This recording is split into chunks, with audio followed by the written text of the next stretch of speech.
K-pop singer Bibi dropping. Is this the debut album for Yes. Bibi? Uh, she's been signed for a few years. I think 2017. She initially signed to her label, but this is the first album. And uh, Dave, I'm really interested to hear if you liked this because I had some. It had a very specific vibe to me. And I want to know if you had the same one. So tell me first, did you like this? Yeah, I didn't really know what to expect too much. This is the first debut album for BB, but her first release of any kind, really, besides like one single on 88 Rising. I think she has a K-pop background, but it's kind of shifted a little beyond that and is now part of 88. And that's how I became aware of her. She was featured on the one of those Head in the Clouds EPs that 88 put out earlier in the year, and was at their Coachella set, of course, this year, which got a lot of attention, a lot of love. So someone I was keeping an eye out for, but still didn't really have, too high expectations, didn't really know what to expect. And I was definitely struck with the production on this. It definitely surprised me quite often. Um, I don't know if I necessarily love BB vocally on this, but in like reading more about the album, the concept she was going for is pretty interesting. So yeah, I thought it was for a breezy listen. I think there was enough like switch ups with the production and the instruments that I was at least entertained the whole time. Yeah. So this album, Lowlife Princess Noir, I thought was interesting in a lot of ways, but the vibe I kept getting from it was 50 Shades of Grey soundtrack.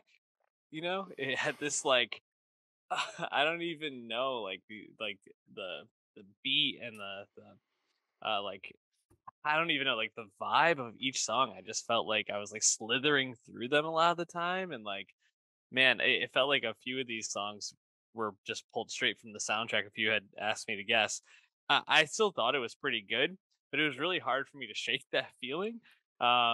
With that said, though, a few of the tracks that I thought really stood out. Animal Farm was one of those songs that had a like really strong 50 Shades of Grey vibe to Hmm. me. Like, The electric but guitar solo at the end there, out of nowhere. yeah, so cool that like switch up, but I think it's that like beginning that where it's like do do do do do do do do do, and it's like just like the violins like kind of slowly in the background.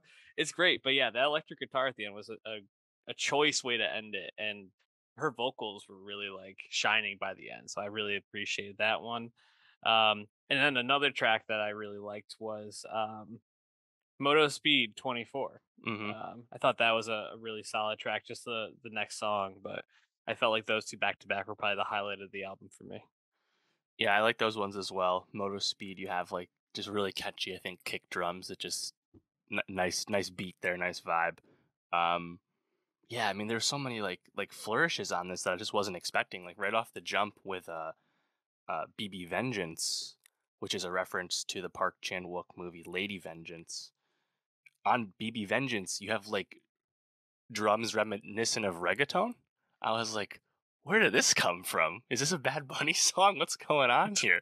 Pretty cool. Then right after that, of course, you get the Animal Farm guitar at the end. You get the really fun drums on Moto Speed. And it just kind of keeps going. Like Low Life Princess, her flow on that is really fun, but that's like a trap song. She's like rapping on that. I was like, God, there's this. She's just bouncing around, doing all kinds of stuff. On Johto at the end, I thought her vocal breakdown was actually like really good. I think that was probably the best like singing performance from BB on the whole record. I like that one. And then the last song too, City Love, just pretty impressive instrument display once again. So for a breezy listen, someone I wasn't really checking for too closely. I was definitely struck with the instruments, and I would be interested to hear her pop up on the next 88 Rising and the Clouds album for sure. I feel like she could quite easily pair with some of her new label mates. But yeah, I think in terms of like pop music or K-pop music or anything, it's like I think like this like kind of like specific like aesthetic that she's really going for with this album.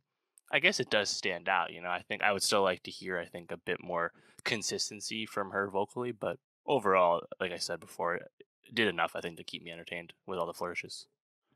Yeah, for sure. I agree with you on Jado. I thought that was probably one of the more catchy like pop songs that we had on there. I thought that was really fun. And yeah, just to circle back to Moto Speed 24 near the end, there's this like strobe vocal like flourish to it, which I thought was like really interesting. And just to kind of like highlight your point that some really interesting choices in production throughout this. Also, just the song "Wet Nightmare." Goddamn, what a title! Like, incredibly sexual, but in like a way that I never would have expected. So I thought that was pretty cool.